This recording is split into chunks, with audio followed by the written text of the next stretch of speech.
Olá, tudo bem com você? Vamos continuar hoje o nosso estudo sobre as figuras de estilo, também chamadas figuras de linguagem. Nós vimos que é possível trabalhar a palavra de várias formas, trabalhar o seu significado, trabalhar o seu som, e hoje nós vamos ver como trabalhar estruturas linguísticas, estruturas gramaticais e conseguir efeitos que valorizam o texto. O texto pode ser literário ou não literário, não importa. O que importa é você saber reconhecer essa figura de estilo ou figura de linguagem e até, quem sabe, saber construí-la em seu texto. Vamos para o último grupo, então, das figuras, que são as figuras de construção. Lembrando da definição, recurso linguístico usado para expressar diferentes experiências com as palavras. Esses recursos podem ser semânticos, sonoros e sintáticos.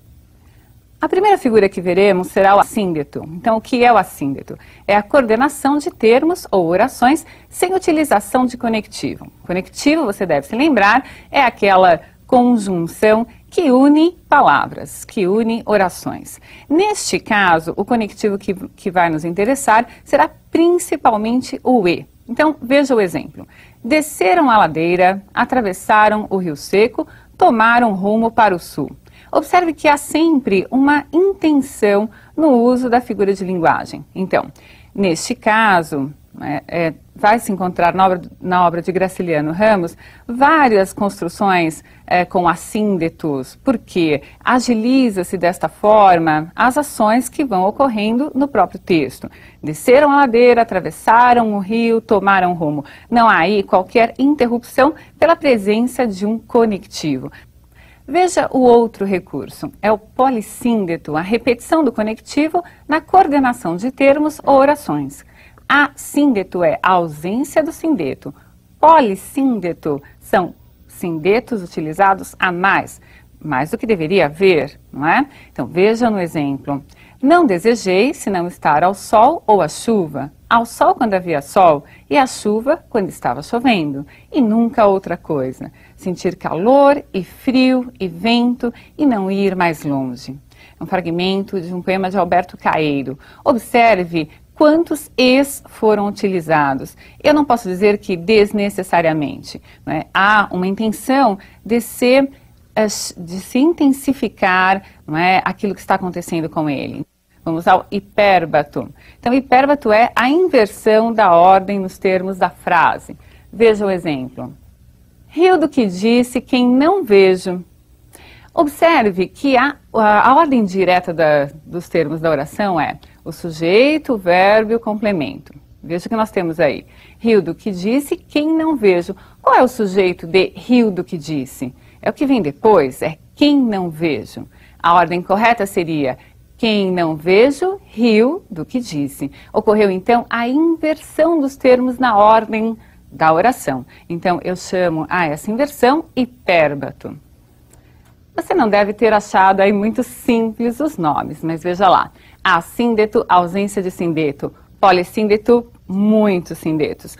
Há sempre um usado a mais, ou dois ou três, do que a gramática recomendaria. O que a gramática recomenda? Utilize numa enumeração apenas no último elemento ou na última oração o conectivo. Vocês viram no exemplo que mais de uma vez o E foi utilizado. Por isso ocorreu o polissíndeto, por isso é uma figura de estilo. Né? E você viu também aí o hipérbato, a inversão dos termos na oração. Nós vamos continuar com mais um grupo de figuras que você vai observar no vestibular. Com certeza não há como não aparecer, porque é uma maneira de se verificar se você sabe reconhecer quando a linguagem foi utilizada fora da sua maneira convencional. Veja lá. O pleonasmo. O pleonasmo é a repetição de uma mesma ideia através do emprego de palavras ou expressões de significados semelhantes. Veja, talvez isso seja o que seja ser alguma coisa. Talvez isso seja o que seja ser. Veja que há repetição do verbo ser por 3 vezes. Talvez isso seja o que seja ser. Essa repetição é intencional, não é? Ela foi feita para se ampliar essa ideia do ser presente aí nesse verso. Talvez isso seja o próprio ser, o que seja ser, é uma repetição? Sim, mas intencional. Muito diferente dos vícios de linguagem. Aquele entrar para dentro, sair para fora. Esse tipo de construção não é um recurso de estilo. É o contrário disso. É um vício de linguagem, ao qual você deve estar atento para não cometer, não é? Há pleonasmos também, que são pleonasmos gramaticais. Por exemplo, existem os objetos diretos ou indiretos pleonásticos.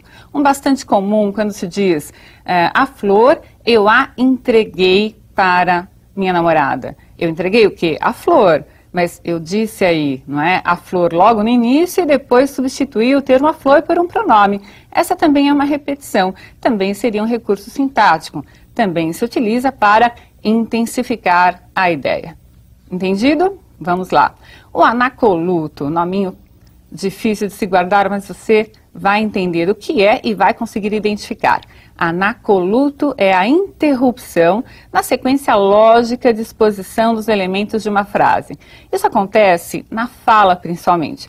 Começamos o assunto com um determinado sujeito e mudamos esse sujeito. Então, veja aí o exemplo. E as viagens de recreio e as outras, as viagens por mar, onde todos somos companheiros uns dos outros. A impressão que nos deu é que o poeta iria falar sobre as viagens. As viagens significam algo, representam algo. E aí ele devaneia. E as viagens de recreio e as outras, as viagens por mar. E depois ele retoma tudo isso com um pronome e diz, onde todos somos companheiros uns dos outros, não é? Outra figurinha muito importante para nós é a silepse. Quando eu falo figurinha, é porque ela no dia a dia aparece. Não é algo, não é um recurso exclusivo da linguagem poética. Veja, silepse é a concordância ideológica e não com a palavra expressa na frase. Se fosse com a palavra expressa na frase, seria uma concordância gramatical. Há 3 tipos de silepse, de pessoa, de gênero e de número. Veja.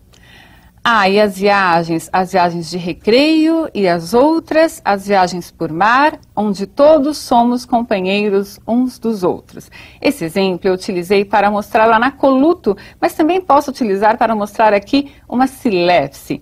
Todos somos companheiros. Veja, todos é um pronome que pede o verbo em terceira pessoa.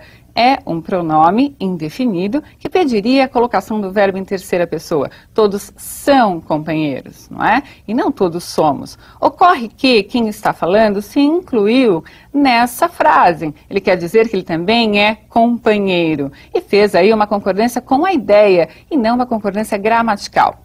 Uma concordância de gênero, veja. Vossa Excelência parece cansada hoje. Pelo Vossa Excelência, eu não posso saber se nós estamos falando com uma mulher ou com um homem. Eu percebi que é com uma mulher por causa do adjetivo usado no feminino.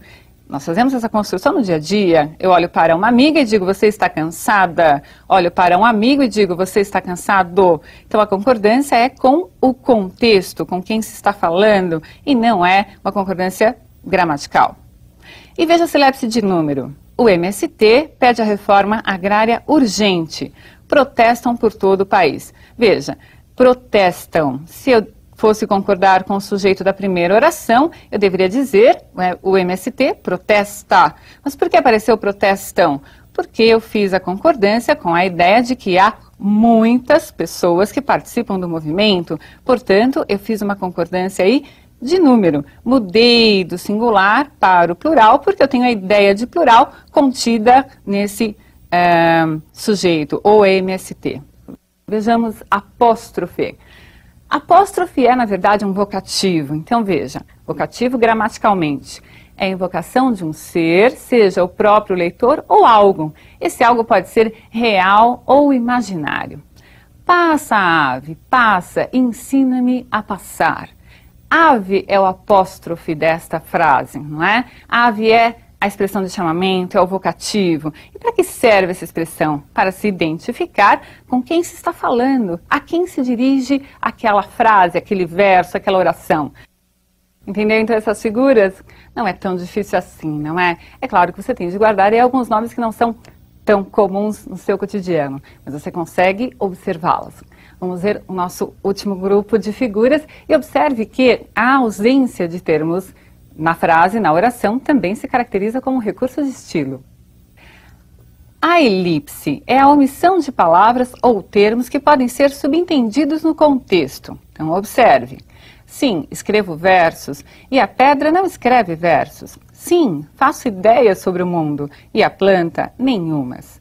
Veja, eu escrevo versos, né? Aí o pronome pessoal do caso reto, eu, que está subentendido. Não seria necessário colocá-lo porque a desinência verbal já o expressa.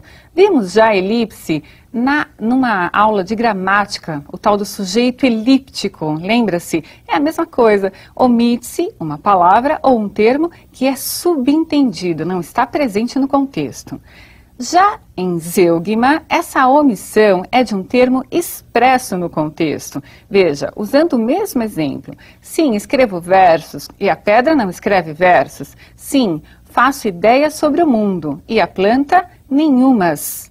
Nenhumas o quê? Nenhumas ideias. Então está-se aqui fazendo a retomada de um termo que não está novamente escrito porque é desnecessário. O contexto, na verdade, já me diz que a palavra que não foi escrita foi a palavra ideias. E veja, convive aí sem qualquer problema uma elipse e zeugma, não é? Elipse, eu escrevo, eu faço, o eu não está escrito, mas está subentendido.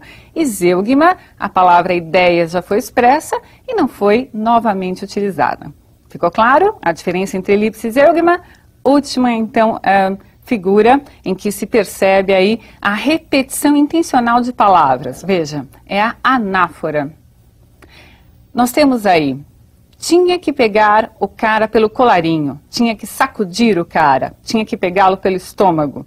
Esse tinha que, nada mais é do que uma repetição intencional, né? Talvez a pessoa estivesse tão incomodada com uma situação que precisou repetir essas palavras para, de novo, realçar, intensificar a ideia expressa pelos verbos. Tinha que pegar, tinha que sacudir, tinha que pegá-lo. Percebeu? Então, a anáfora é a repetição intencional. Veja bem, não é porque não se tem vocabulário para se fazer a substituição, é porque se quer repetir. Percebeu aí como utilizar esses recursos de estilo? Você deve saber, identificar e, quem sabe, colocar nos seus textos, sempre entendendo o propósito. Um grande abraço para você e o aguardo na próxima aula.